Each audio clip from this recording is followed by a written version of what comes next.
Yuck! Smell it again! That's disgusting! That's my ass! Who's driving? It's over 9. What? Trap car! Additional. Use the boots to get it! No. Huh? What the f?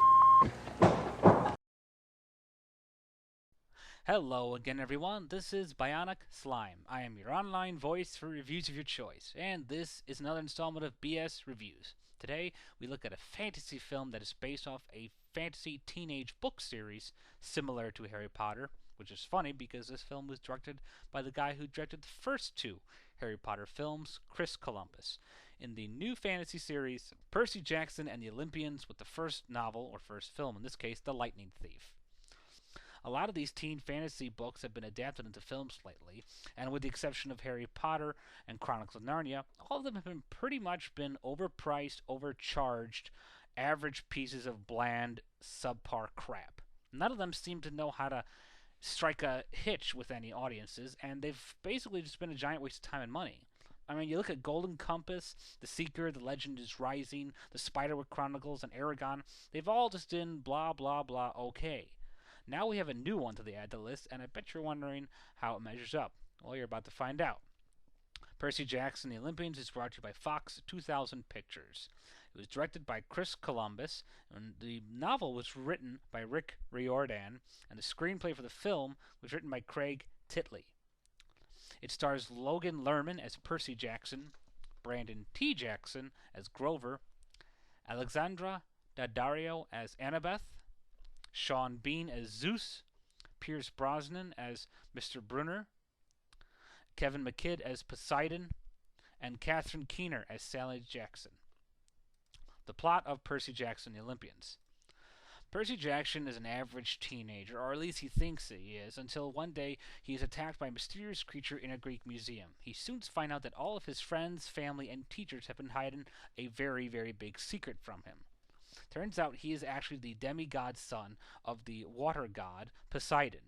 There is a war breaking out between the gods up on Mount Olympus because someone has stolen Zeus's mystical lightning bolt, and Percy Jackson is suspected. Now, Percy Jackson and his friends Grover and Annabeth must work together to find out the identity of the real thief and protect Percy Jackson from being destroyed by ancient Greek monsters such as the Minotaur, the Hydra, and the Medusa, all in the hopes of finding the lightning bolt before 14 days is up, because Zeus declares that if his bolt is not returned to him within 14 days, he will destroy the world with a war of the gods. Review of the plot.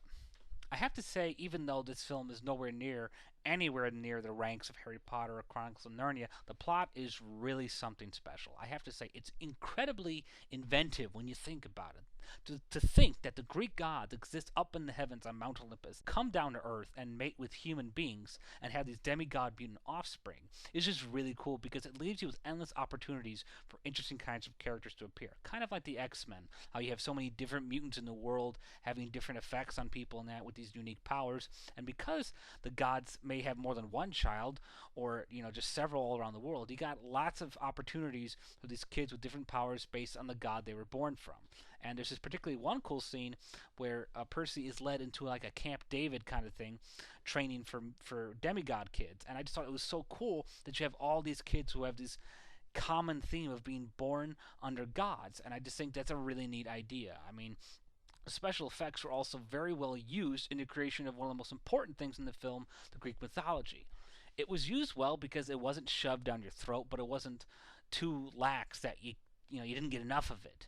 You have the monsters like the Hydra, the Medusa, Hellhounds.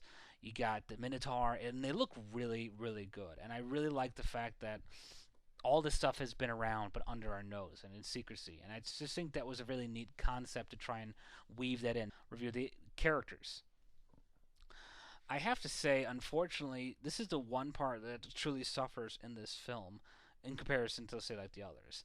Harry Potter and Chronicles of Narnia, one of the things they have in balance is that they have a great story along with a great cast. Here, you got a great story, but a rather subpar cast. The only one who actually has any real potential talent, and I say that, stressed importantly, potential, is Logan Lerman, who plays Percy Jackson. He actually shows signs of being a pretty good actor in here, and he shows some wit and humor. He's definitely capable of showing really good expressions and he fits the bill really well, but he doesn't really go the extra mile or show that he has evidence that he can go the extra mile. So that's why I say he's potential. He has the possibility, but there's no definitive gold in him. Brandon T. Jackson and Alexandra Daddario are really nothing special. They are pretty much just filling out the obligatory cliche girlfriend and funny friend roles. Brandon T. Jackson just kind of seems like a supposedly funnier version of Mr. Thomas from Chronicles of Narnia. And it just really doesn't work with the way he plays it because it's just so average and simple. Even if he has a funny line, he has about one or two. The rest, it just seems like we've all seen this before. It's nothing new. It's generic. Same with Alexandra Daddario, who plays Annabeth. She was actually really cool in the very beginning because they made her seem like this hard-ass warrior. And she showed some really good, cruelty in her face when you first see her. That first impression you get of her is really cool. And once you really get into more of her, you unfortunately see that that was the only good part. The rest is just pretty much, nah. Probably the really weird part is that all of the top-notch actors are in more subpar roles when the main actors are subpar themselves. And you got a lot of weird talent in here that proves that they're far better than these leads. I mean, you got Steve Coogan playing Hades. I think that's just freaking hysterical. Especially the way he looks. It just sounds funny. Rosario Dawson is Persephone. Sean Bean as Zeus. That's great. You got Uma Thurman as Medusa. That was freaking awesome. She was actually probably the best segment of the film. You got Joe Pantoliano. You got just so many really good actors in here, but playing these lesser roles. Some of the ones that take the more president's roles, like Pierce Bronsan, who plays Mr. Brunner, is just weird. He feels kind of oddly out of place there. I mean, but here he just feels like, what are you doing here?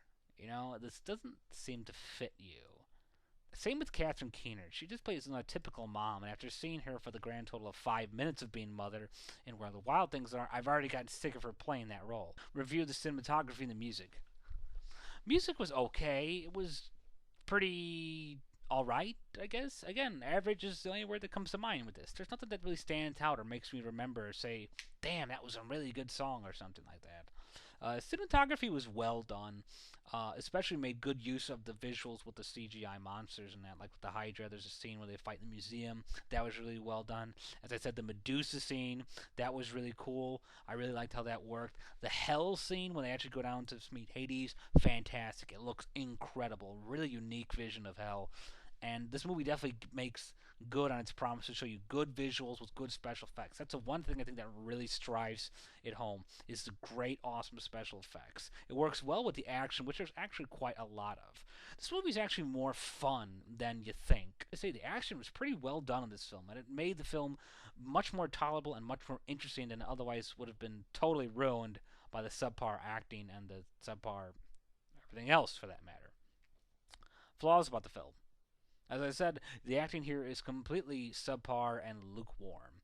The three main leads are pretty much bland, bleak, and just totally uninteresting, except for the potential possibility of goodness for Logan Lerman. But the biggest problem this film suffers with is that the incessant amount of loopholes and just wasted opportunities.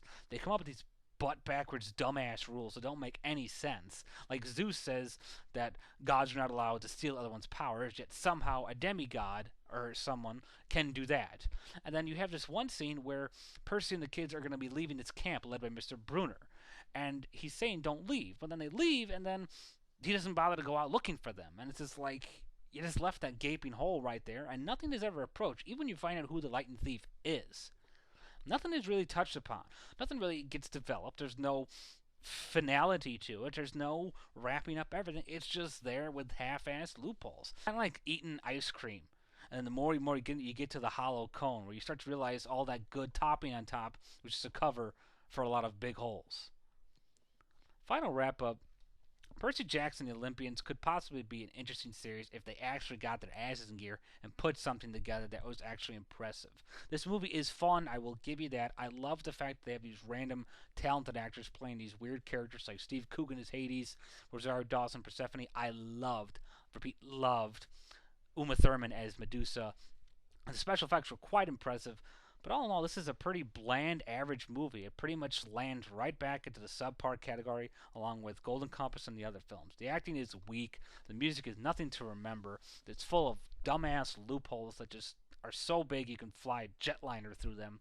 They don't really put much thought into this outside of the basic effort, and it's disappointing because this film could have actually been pretty cool, and you kind of expected it would have been from the director of the first 2 Harry Potter films. Bottom line, I give Percy Jackson Olympians 2 stars and a half out of 5. Well, that's all for now. This has been Bionic Slime for BS Reviews. Thank you all for listening, and goodbye for now.